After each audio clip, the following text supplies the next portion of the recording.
नमस्कार।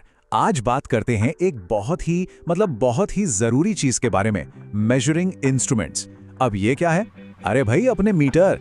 किसी भी इलेक्ट्रीशियन या टेक्नीशियन के टूल किट का ये सबसे अहम हिस्सा होते हैं। तो चलिए आज इसी को जरा डिटेल में समझते हैं। एक बात सोचिए, क्या बिना मीटर के बिजली का कोई भी काम करना मुमकिन है? मतलब ये तो ऐसा हो गया जैसे अंधेरे में तीर चला रहे हो, पता ही नहीं कि कहाँ लगेगा। और इसके जो नतीजे हो सकते हैं ना, वो काफी खतरनाक हो सकते हैं। जी हाँ, बिल्कुल।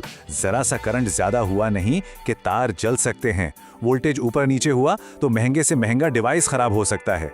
सीधी सी बात है, बिना नाप जोख के काम करना बहुत बड़ी बेवकूफी है और खतरनाक भी। तो चलिए सबसे पहले यही समझते हैं कि आखिर ये मीटर इतने जरूरी हैं क्यों। बहुत सिंपल भाषा में कहें तो मेजरिंग इंस्ट्रूमेंट यानी कि मीटर एक ऐसी डिवाइस है जिससे हम बिजली से जुड़ी चीजों को नापते हैं। जैसे कि कितना वोल्टेज आ रहा है, करंट कितना है, रेजिस्टेंस क्या है या पावर कितनी है। तो ये जरूरी क्यों है? देखिए, इनकी मदद से हम किसी भी सर्किट में फॉल्ट कहाँ है ये पता लगा सकते हैं। हम ये चेक कर सकते हैं कि वोल्टेज और करंट सही आ रहा है या नहीं। इससे हमारे उपकरण भी खराब होने से बच जाते हैं और सबसे जरूरी, सेफ्टी बनी रहती है। अच्छा, तो अब बात करते हैं कि ये मीटर कितने तरह के होते हैं। चलिए देखते हैं इनके मेन टाइप्स। देखिए, मीटर्स को उनके काम के हिसाब से बांटा गया है। जैसे वोल्ट मीटर, नाम से ही साफ है, ये वोल्टेज नापता है और इसे हमेशा पैरेलल में लगाया जाता है। फिर आता है एमीटर, ये करंट नापता है और इसे सीरीज में जोड़ते हैं। वैसे ही ओम मीटर से रेजिस्टेंस और वॉट मीटर से पावर नापते हैं। अब अगर इनकी बनावट देखें तो ये भी दो तरह के होते हैं। एक होते हैं एनालॉग मीटर, वो पुराने वाले जिनमें एक सुई घूमकर रीडिंग बताती है, और दूसरे हैं डिजिटल मीटर्स, जिनमें सब कुछ साफ साफ नंबरों में स्क्रीन पर दिख जाता है।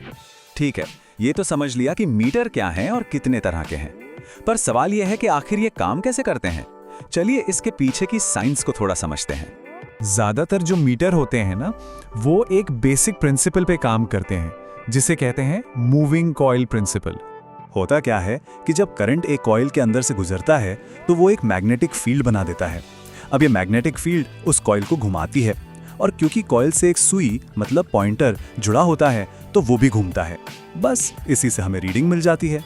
इसका फंडा बिल्कुल सीधा है, करंट जितना ज्यादा, सुई उतनी ही ज्यादा घूमेगी। सिंपल। थ्योरी तो ठीक है, लेकिन अब आते हैं सबसे जरूरी बात पर, यानी इन मीटर्स को असल में प्रैक्टिकली इस्तेमाल कैसे करना है।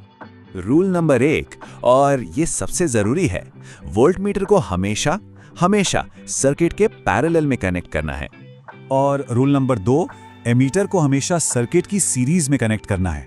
याद रखिए, ये दोनों कनेक्शंस अगर गलत हुए तो गड़बड़ हो जाएगी। अब एक प्रोफेशनल की तरह काम करने के लिए ये भी जानना जरूरी है कि इन मीटर्स के फायदे क्या हैं, इनके साथ क्या दिक्कतें आ सकती हैं और कौन सी सावधानियां बरतनी चाहिए। फायदे तो देखिए साफ हैं, रीडिंग एकदम सटीक मिलती है, फॉल्ट ढूंढना आसान हो जाता है, सेफ्टी बढ़ जाती है, और हाँ, टाइम भी तो बचता है। लेकिन हाँ, कुछ कमियां भी हैं। कनेक्शन गलत किया तो मीटर खराब हो सकता है, ज्यादा लोड दे दिया तो मीटर जल भी सकता है, और जो एनालॉग मीटर होते हैं उनमें कभी कभी रीडिंग पढ़ने में हल्की फुल्की गलती हो सकती है। तो क्या क्या ध्यान रखना है? हमेशा सही रेंज सिलेक्ट करें, पक्का कर लें कि कनेक्शन सही है, सीरीज में या पैरेलल में। गीली जगहों पर तो इसे बिल्कुल इस्तेमाल ना करें, और हाँ, ओवरलोड से तो हर हाल में बचना है। चलिए तो फटाफट से एक क्विक रिकैप कर लेते हैं जो अब तक हमने सीखा है। कुछ सबसे जरूरी सवाल और उनके जवाब। पहला सवाल, वोल्टमीटर को सर्किट में कैसे जोड़ते हैं?